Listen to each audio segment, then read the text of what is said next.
Vamos con nuestra segunda ponencia. Vamos a hablar de la pliometría.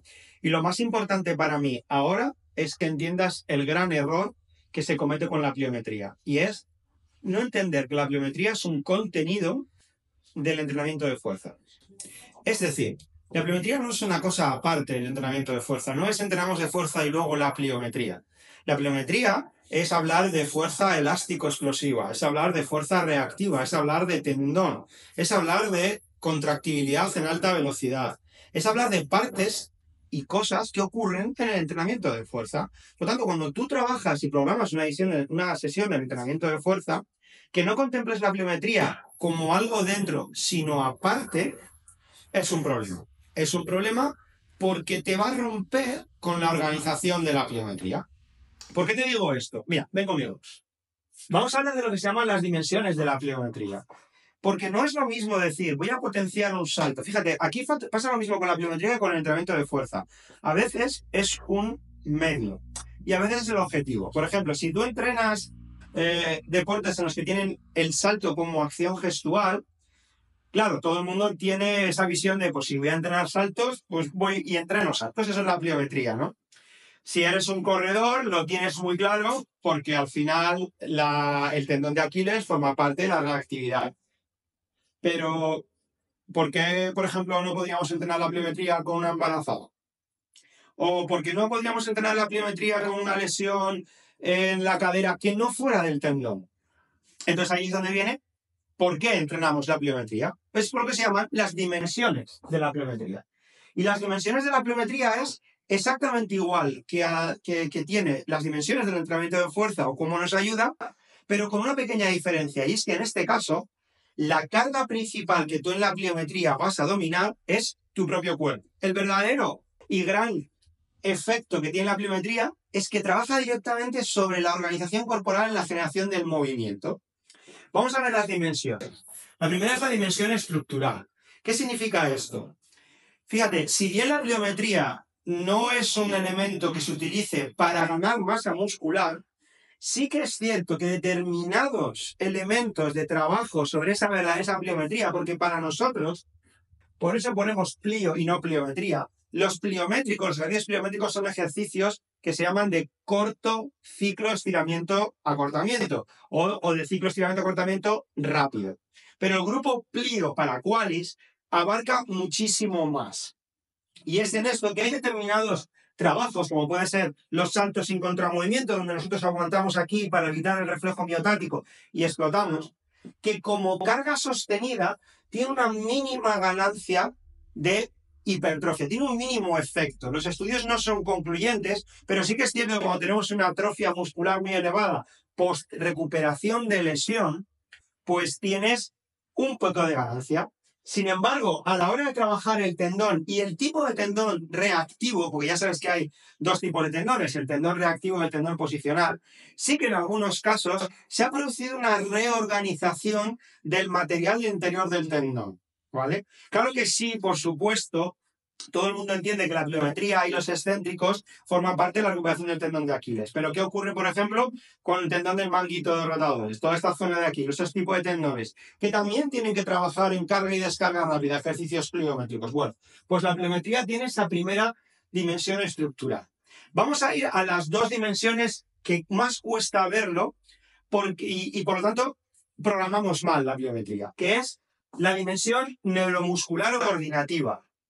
Cuando nosotros tenemos que producir determinadas acciones a alta velocidad, podemos trabajar desde una fase de descarga elástica con todo ese material de tejido conectivo, fascia, tendón, pero también hay veces en que nosotros tenemos que decelerar, absorber y salir la fuerza, ¿vale? Pues eso, hay determinados ejercicios del grupo plio que ayudan a esa dimensión neuromuscular coordinativa, donde no solo es necesario, al igual que en el entrenamiento de fuerza, no solo es necesario absorber, descargar de una manera sincronizada y coordinada, sino que además aquí no tenemos una carga externa, no hay un elemento, una polea cónica, una mancuerna, una barra, sino que es tu propio cuerpo el que tiene que acostumbrarse a trabajar con la energía y generando esa remodelación de la energía, esa transformación de la energía entre una capacidad de absorción y una capacidad de descarga. Entonces, determinados ejercicios de todo este grupo, de esta dimensión, nos ayudan a mejorar la capacidad neuromúsculo coordinativa.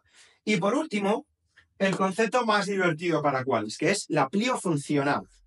Y es que si entendemos la base fisiológica de la pliometría, ese ciclo estiramiento-acortamiento, aprovechando la capacidad de carga y descarga del tejido conectivo o la capacidad de absorber y descargar a nivel cadenas musculares, eso pasa lo mismo que cuando hemos hablado de entrenamiento de fuerza. ¿Qué relación tiene hacer saltos a un cajón o saltar a la valla? Claro, si lo haces a la pata coja, pues sí, como que tiene como más sentido, ¿no? Por el movimiento, por el tema de imitación.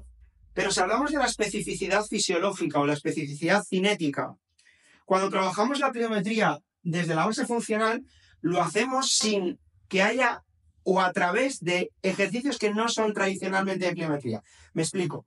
Seguro que te suenan salto sin contramovimiento, salto con contramovimiento, salto a cajón, salto desde cajón, salto a cajón con rebote elástico, salto al cajón absorbiendo, etcétera, etcétera, etcétera.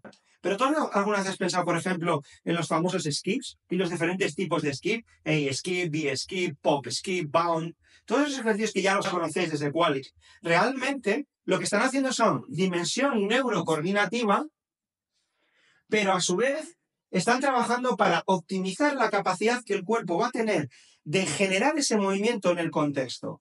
Por lo tanto, en esta dimensión funcional de la pliometría, que tiene mucha relación con la anterior, sobre todo, lo que hacemos es buscar más ya la transición hacia esa capacidad en el contexto. Y entonces metemos otro tipo de ejercicios. Por ejemplo, necesitamos que tras una descarga elástica la persona sea capaz de hacer un cambio de dirección o que trabaje coordinativamente con un hop y un bound, porque el alterno pierna derecha, pierna izquierda y el tiempo es mucho más relativo a las acciones que vamos a tener en ese motor. Entonces, es un pequeño matiz. Digamos que la diferencia entre esta dimensión y esta dimensión es que aquí sí que reconocerías estos ejercicios como pliométricos, porque ya lo tienes asumido.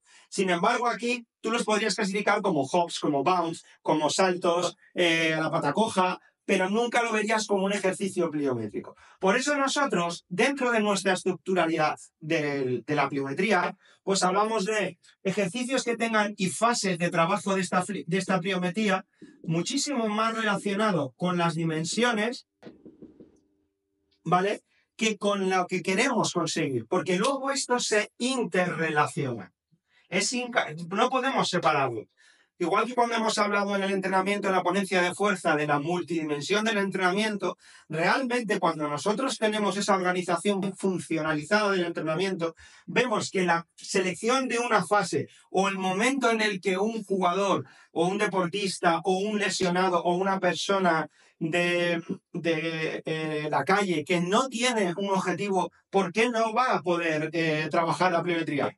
¿Vale? Por ejemplo, ¿por qué no trabajar la pliometría con una embarazada si luego hay una capacidad contráctil del suelo pélvico a alta velocidad? Entonces, yo te pongo ese ejemplo ahí para que tú lo manejes. ¿Por qué? Porque la pliometría, desde su dimensión neurocoordinativa, es relativa a todo el mundo. Otra cosa es que a nivel funcional y deportivo y gestual dediquemos una base. Pero esto forma parte de los contenidos de fuerza. Entonces, de la misma manera que una persona, para tener un desarrollo funcional en la vida, tiene que trabajar la fuerza en las máximas expresiones, tiene que surfear la curva. Cuando nosotros incorporamos la plio como un contenido, y tiene que ser un contenido, ¿por qué no hacerlo también dentro de esa actividad física saludable? Para eso están las fases, para poder preparar a la persona hasta que explote su máximo contenido, su máximo potencial.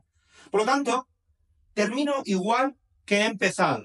No cometas el error de generar la pliometría como un contenido aislado de la fuerza. Y no aislado, sino aparte. Es como el acompañamiento del filete. Puede ser patatas o puede ser lechuga. No. Si tú hablas de entrenamiento de fuerza, la pliometría tiene que estar ahí. Porque es un modelo, un contenido de trabajo y es una forma de trabajar la fuerza. Lo que pasa es que utilizas el propio peso corporal. Si vas a trabajar dentro de esos contenidos de plio, tienes que entender qué vas a afectar. No puedes poner a trabajar a una persona saltos a un mínimo cajón sin que previamente hayas trabajado en estructuras de carga y descarga y absorción. Que es por eso que cuando tú empiezas a incorporar en esos modelos de trabajo de salto a cajón, que era un ejercicio que seguro que lo has visto en muchísimos boxes y gimnasios en clases colectivas. ¿Por qué? Porque le pega mucho a la patata, genera un componente de alta intensidad y por lo tanto estoy entrenando bien. Claro, pero a nivel estructural puede que nosotros nos estemos equivocando y generando una posible sobrecarga de lesión. Entonces empiezan las molestias en el tendón rotuliano, etcétera, etcétera. Pues domina las dimensiones. Es decir, tienes que saber de qué manera y cómo lo que tú vas a incorporar y a diseñar como ejercicio pliométrico a esta persona va a afectar.